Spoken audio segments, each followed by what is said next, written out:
कि प्रतिदिन 3 गरीब लोगों को भोजन कराने के पश्चात ही स्वयं भोजन करते थे। एक दिन बहुत खोजने पर भी कोई गरीब व्यक्ति उनको नहीं मिला। दोपहर हो गई, त्योहार निकट था। दुकानों पर नाना प्रकार की मिठाइयाँ और चीनी के खिलौने सजे थे। एक हलवाई ने चीनी से आदमी की आकृति बना रखी थी।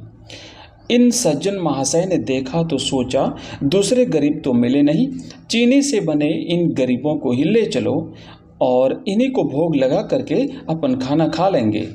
चीनी के 3 मिठाई नुमा आदमी खरीद करके वे अपने घर आए तो देखा कि वहाँ पर 3 असली निर्धन लोग पहले से ही खड़े थे।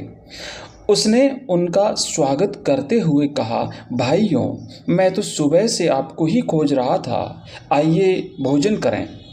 उसने तीनों गरीबों को बैठाया और पत्नी से बोले, तुम जल्दी से भोजन बनाओ, मैं बाजार से दही ले आता हूँ। वह बाजार चले गए। पत्नी खाना बनाने लगी। इतने में ही उनका पुत्र भीतर आया। उसने थैले में पड़े वे चीनी के बने मिठाई नुमा आदमी देखे तो अपनी माँ से बोला, माँ, एक आदमी तो मैं खाऊंगा। साथ वाले कमरे में बैठे आदमियों ने यह बात सुनी तो वे घबरा गए। इतने में उस माँ की आवाज़ आई, इतना उतावला क्यों होते हो बेटा? अभी तेरे पिताजी आएंगे। यहाँ 3 आदमी हैं, एक तुम खाना, दूसरे आदमी को तुम्हारे पिताजी खाएंगे और तीसरा आदमी मैं खाऊंगी। उन तीनों आदमियों ने जब यह बात सुनी तो उनके होश उड़ गए कि आखिर हम लोग कहाँ आकर के फंस गए। ये लोग तो आदमियों तक को खाते हैं, मनुष्य नहीं राक्षस मालूम पड़ते हैं। उसके बाद एक आदमी लघु शंका के बहाने घर से बाहर हो गया, दूसरे ने भी ऐसा ही किया और तीसरे ने भी। तीनों ने अपने अपने जूते उठाए और लगे भागने।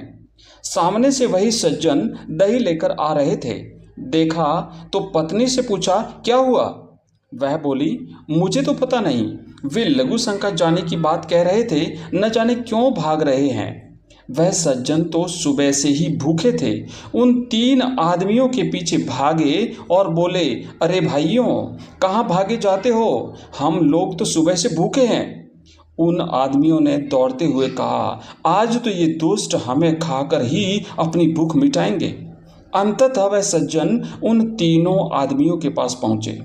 उनकी बात सुनी, उन्हें चीनी के मिठाई नुमा आदमियों की बात बताई।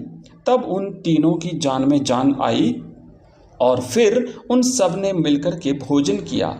प्रिय मित्रों, इस कहानी से हमें यह शिक्षा मिलती है कि पूरी बात मालूम न होने से अच्छी भली बुद्धि में भी भ्रम पैदा हो जाता है। इसलिए हमेशा किसी भी बात को सही ढंग से सुनना चाहिए और समझना चाहिए। इसी प्रकार के और प्रेरक प्रसंग के लिए हमारे चैनल को सब्सक्राइब कीजिए। आपका बहुत बहुत धन्यवाद।